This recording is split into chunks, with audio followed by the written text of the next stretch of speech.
So, with the past few videos, I've been talking about Venture, their history, and their current state.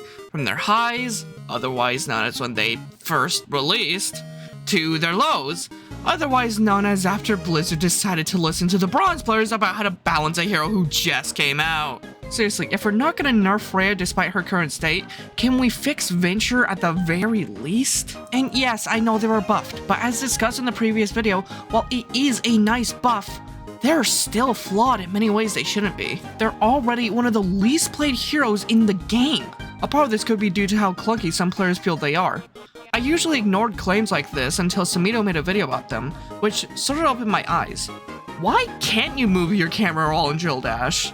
Doomfist can, and it feels pretty nice. It simply helps with the movement side of the ability. There's also the ability cycle. A typical dive from Venture sees them using all their abilities to both get in and get a kill, meaning the second they do secure that kill, they're defenseless. They lack any abilities or HP pool to allow them to just walk away. Now, despite their flaws, I still want to be good with the hero. So, while I was reviewing my old footage, I found my aim was a little off. So, I tried Vaxa aiming. Vaxa is a name and code of a workshop aim trainer, and I can't sing its praises enough. For almost every hero in the game, Vaxa is a perfect aim trainer, and all it really is forcing you to fight against strafing bots, which some characters is just what they do anyways. Unlike other aim trainers, this actually teaches you how to aim within Overwatch 2. Many other aim trainers have you just stand still and aim at things, so if you're a projectile hero or someone who moves, you're kinda shit out of luck. So I did just 15 minutes a day, even if I wasn't gonna play comp, and watch my improvement over the 5 days. I only actually have the footage from Friday, when I did my comp games for the week, but think about this. This is how my aim was at the start of the day. And after just 15 minutes, or an entire game's time, this is what it looked like.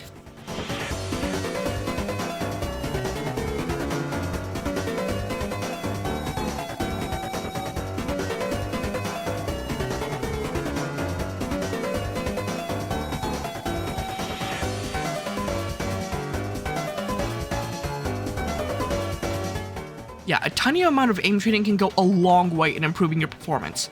And sometimes you can carry a lobby all by yourself. Although, the rest of your team still matters, so when they aren't performing, yeah, wins are not in your future. This is easily demonstrated with our first game.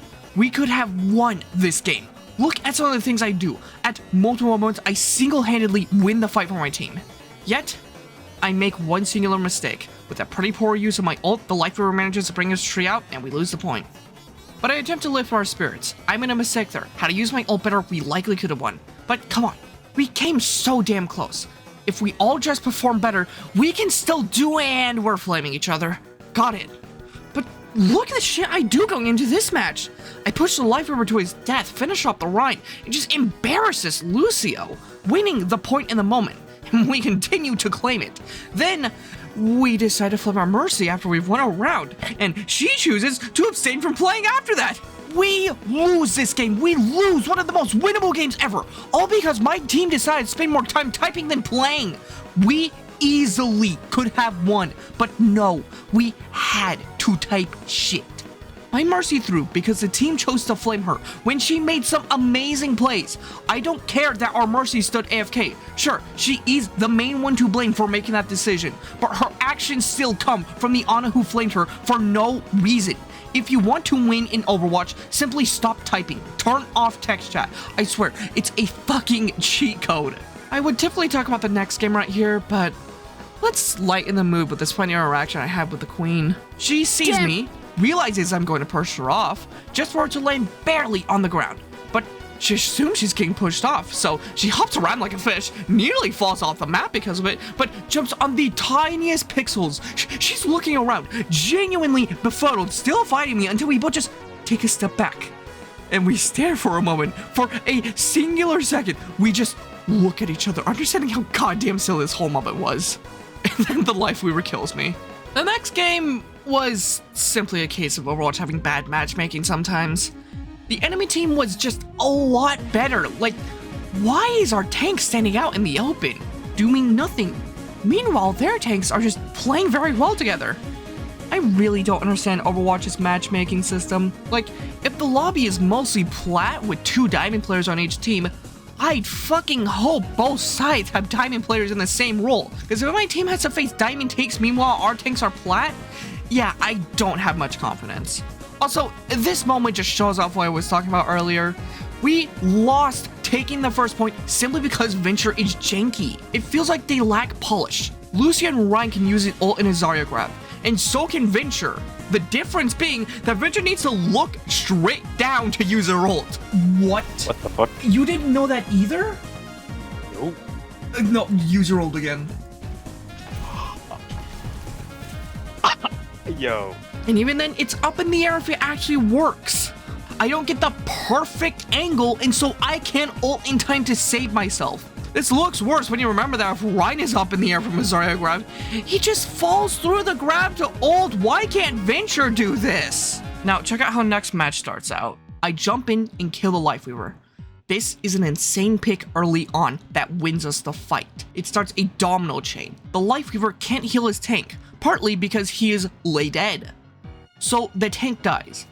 The Brig starts to back up, leading me to punish her. When the Hog comes around, we lay her out and win the point. One kill won us the entire first point. I forgot to script this, but I want to point out how I get value here literally because I exist. The enemy team expends an On and Nade, a Junkrat mine, and even an Orisa Javelin, which leads to their eventual downfall within this fight. And in the second round, we could have easily lost the first point. There was a moment where it was just me, my Mercy, and my Ana. The Ashe tried to take advantage of my Ana's turn back, but I heard a coach gun. So, as soon as my drill dash was off cooldown, I jumped in. This singular pick saved us the round. Small plays like this can be major in the grand scheme of things. Not every single game-winning play has to be a single ult taking out an entire team. Sometimes it seriously is just one kill that wins a match. Next game we played on was Rialto, a map that I've noticed a funny little theme on. Whenever I play on Rialto, I tend to start telling everyone to go join my Discord server for quick updates on everything about me, such as my stream schedule, which will currently tell you that I'm being forced to play Getting Over It. In fact, when looking for the link to my Discord in the description, you'll see not only the playlist to the rest of my Venture Only series, but also my Patreon, where I post creator commentary for these episodes, with episode 1 being completely free for viewing. And if you want to support me but have no money, simply hitting the subscribe button is a really strong way to do so. Seriously, isn't it weird that this always happens on Rialto? You know what? Instead of doing this big long ad, I'll talk about the theme of this video finally. Venture's viability. Is Venture viable? I would say in a contained space where you don't consider the heroes that do their job better, yeah, sure. Venture can do really well. They've never been as bad as a released Lifeweaver, and obviously I don't want them to be a menace like other heroes on launch. But I still want there to be a good reason for them to be played when compared to other heroes. Many people ignore what I really want for this character, and that's a reason to play them as opposed to other characters. I want them to have a clearly defined identity. Right now, there's 3 major ways to play Venture.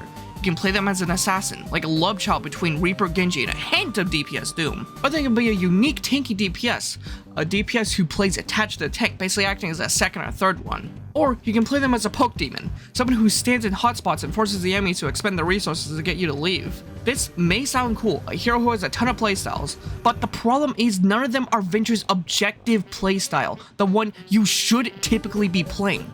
Venture is a jack of all trades, master of none right now. If you don't get what I mean, you can play Reaper as a simple tank buster, as he's intended. Or, you can play him as a flanky backliner who mainly goes for squishies. You can easily do both, but most of Reaper's resources are put into the former rather than the latter. Reaper has 2 playstyles, but he still has a main playstyle which he excels at.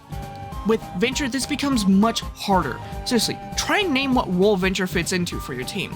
Because for most other heroes, this is an easy task. Tracer is fast kill girl, Widow is sniper, Hanzo's projectile sniper, Ana is heal sniper, Malgo is big gun shoot big fast, Juno is speedy fly girl, Cassie is annoying cowboy, Winston is jump boy, Brick can dominate me, Reaper is guy with shotguns, Queen is bleeding bitch, Ram is transformer, Farrah is fly rocket launcher, Doomfist is punchy boy, Lucio is speed yes, Venture is Venture I guess.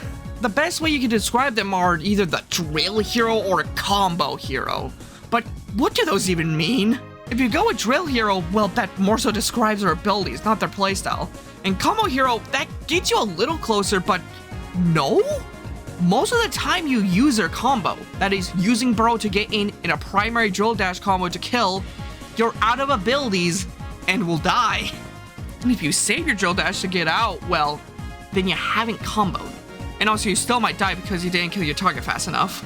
I feel there are ways to fix this, however. Let's look at the 3 paths: a tanky DPS, an assassin, or poke master.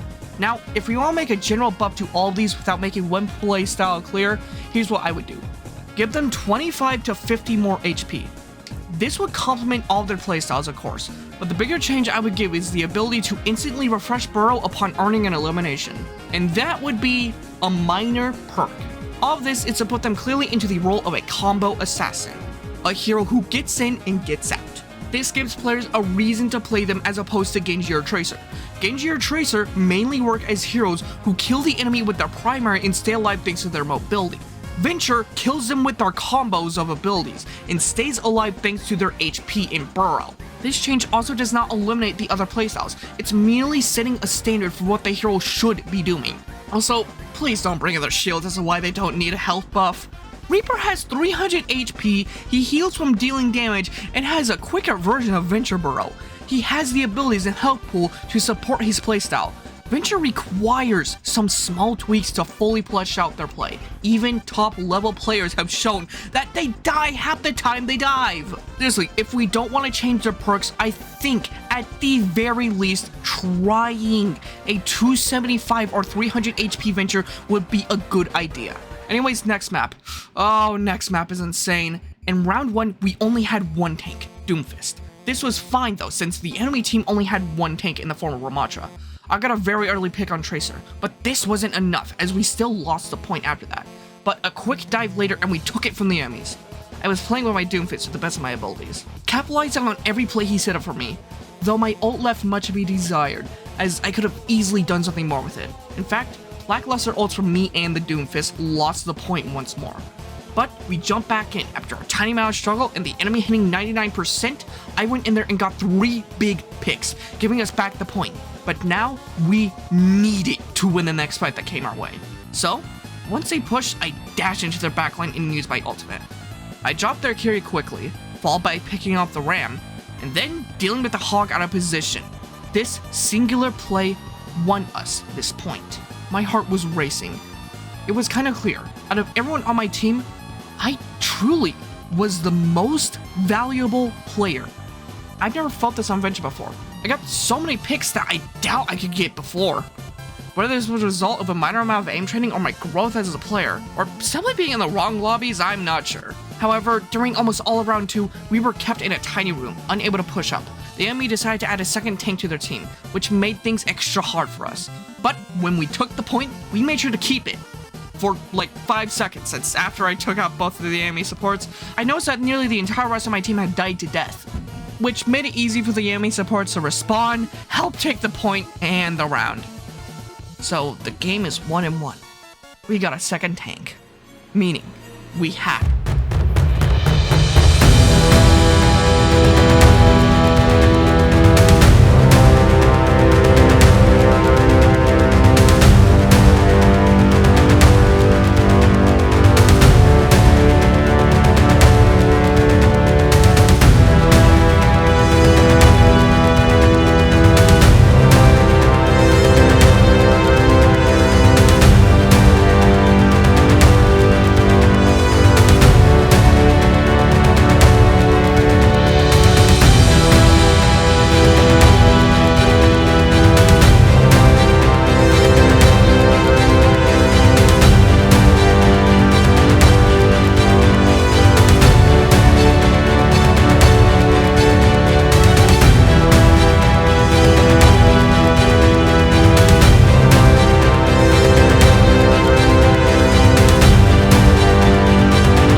You may have noticed I played way less games this time. This is simply because I've had a little bit more on my plate as of recent, meaning I haven't been able to play or edit as much, so maybe I'll take a week or two off so I can make a big backlog.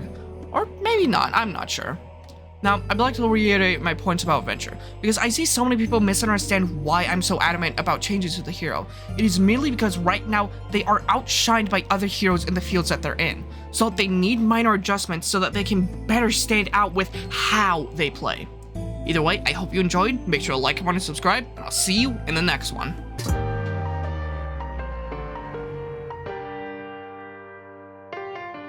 I'd like to thank Napius and Lastby for supporting me on Patreon. Support like this helps me put more time into videos. If you'd like to have your name shouted out at the end of all my videos, go check out my Patreon.